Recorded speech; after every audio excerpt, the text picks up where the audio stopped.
Welcome to Impact the World, the show for and about creatives, changemakers, and entrepreneurs. This is an insight episode where I share a few quick tips to help you take your work and mission to the next level.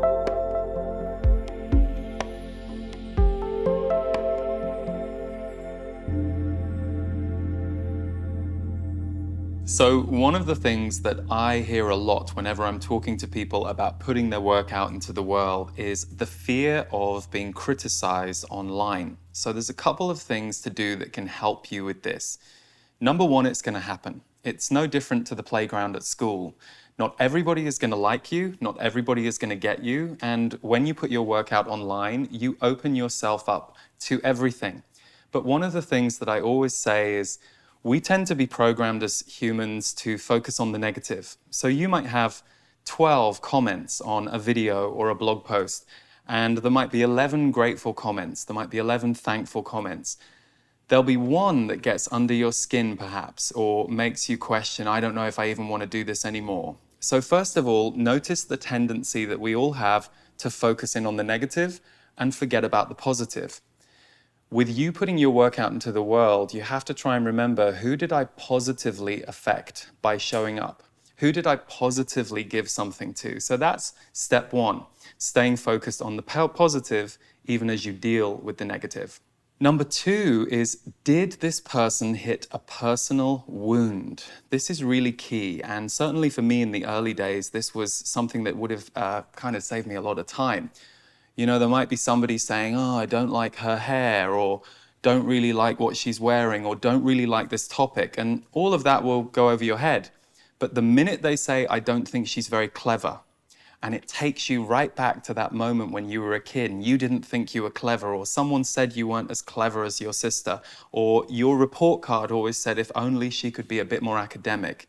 And that comment, whoa, straight into your heart, straight into your stomach, it activates something in you that actually needs healing. So this is where online criticism can be really helpful, especially when you first start putting your work out into the world. It shows you parts of you that need a little bit more healing. So if somebody really puts their finger on something in you, it's a great opportunity for you to go, okay, they could have said it in a nicer way. I could have learned this in a better forum maybe, but it's happened. I'll now go away and look at this so that I can clear myself of this self-belief that I have that this person has just managed to find with their words. So that's a way that online criticism is really, really helpful. Number three is, have you checked the criticism aimed at some of your favorite people? One of the most useful things I did in the 2000s was when I started to put first videos on YouTube and noticed some of this stuff coming at me. And it was mostly positive, but the negative was kind of tricky to deal with at times. I decided to go and look at Eckhart Tolle on Amazon, and I pulled up his 1-star reviews. Now, he mostly has really high reviews, and to me, Eckhart Tolle is one of the most inoffensive people in the spiritual field that I could think of. But boy, oh boy, if you go and look at his 1-star reviews, there is some deep criticism about Eckhart, really personal stuff, really attacking him. Not even the kind of criticism that really is making a point. It's just somebody doesn't like him and they want to take him down. Think of 3 people that you love in your life, and try and think of people who are more universally loved out of that group too. So singers, authors, artists you like, and go to a website where they get reviewed. Pull up the 1-star reviews or the lowest or the critical reviews and spend some time looking at them, and you'll soon start to realize that this is not personal. Everybody who is putting stuff into the world is going to have some criticism, some kickback, or perhaps even more importantly, people who don't like them that aren't commenting, because none of us are for everybody. And sometimes the art or the work that we create and put into the world can trigger people in a way that they don't really know how to deal with it. So they go for the attack or the criticism. So check out the criticism leveled at some of your favorite people, and it will start to depersonalize it for you, and you will start to see this is just what happens.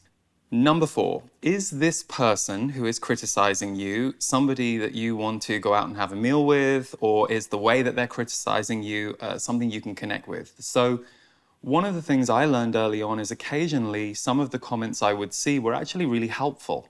They weren't necessarily kind of going for the jugular, but they might say, this is a good video, but I wish he could get to the point a bit more. And, back then I didn't disagree with them. I was like, oh yeah, they're probably right. I agree. Let me try and work on that over the next few years. Let me try and get to the point a bit more. So sometimes criticism is really useful and it can help you and refine what you do. But the other kind, the kind of person who wants to sit at their computer and try and take you down with words, using words as knives or guns, do you really want to be sat across a table with somebody who is in that much pain, who is in that much venom, who thinks that this is a really good way for them to process their wound? So this can really help you feel compassion for the people who attack, because you don't know what they're going through. You don't know what's just happened to them. You don't know what kind of attack they're on the receiving end of in their life or have been, and this is the only way they know how to deal with their triggers. So try and really be objective. When you feel very wounded by someone's words, sometimes it's because you can't believe that they would sit there and behave this way because you can't relate to it or connect with it. So it's important, if that's your truth, to try not to connect with it and to realize, I can't even get my head around why this person would be doing this. So I can detach and I can step away. Number 5 is what to do if you want to reply to this criticism. This is a really big one and it's personal to everybody. I've met people who really do a masterful job of responding to certain criticism they get online because they feel it's important. Perhaps what this person leveled at them on their Facebook page or on YouTube was a very hateful comment.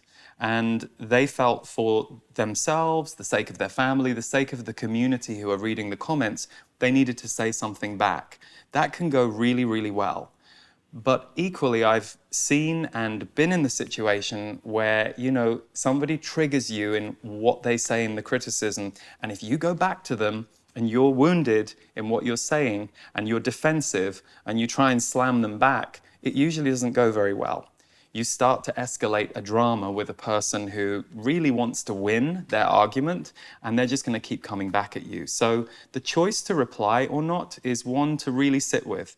And for most people, they won't really reply. And especially as the work that you do grows, the amount of comments grows, you're probably not seeing most of the comments.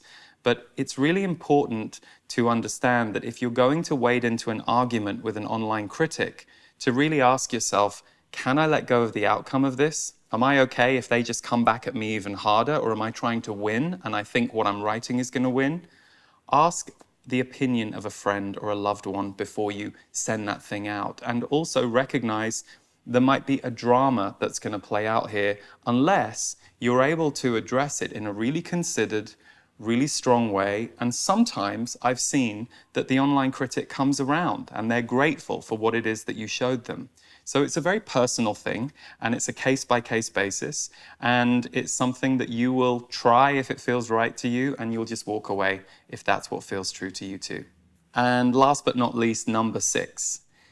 Dealing with online criticism is a muscle. So stay in the game and keep going. Like I said, it might be that it's personally healing something in you. Perhaps you aren't yet used to putting yourself out there in a bigger way and recognizing what the stakes are with that. That sure, there will be some people who are really grateful for you, and they're the ones that you have to focus on. But equally, there will be some people who don't like you, that will be triggered by you, that want to spend their time sat on the other side of their computer taking people down. And that's just par for the course. So stay in the game, don't give up. And also, especially at certain times in your work, or if you post something that you feel a little emotional around, don't look at the comments. Take a few days off. If you need to just back away from the computer, back away from the computer. And generally, most of the people that I know, and myself included, they might look at comments when they have something fresh that goes out to see how it's connecting with people. But it tends to be that after a while, as someone who is producing the work, the comments will be something that you will see as a part of your world and nothing to be afraid of, nothing to be nervous about each time you put something out there. But also, if you know who you are, it doesn't really matter what somebody who is projecting onto you via the online world thinks about you or thinks they know about you. Trust yourself, stay in the game, it's a muscle, and to quote a very famous phrase, it gets better. You have been listening to Impact the World. For more of my work, please visit leeharrisenergy.com. And to attend my 5-day Impact the World in-person training event held in Scottsdale, Arizona in April 2020, visit leeharrisenergy.com/impact.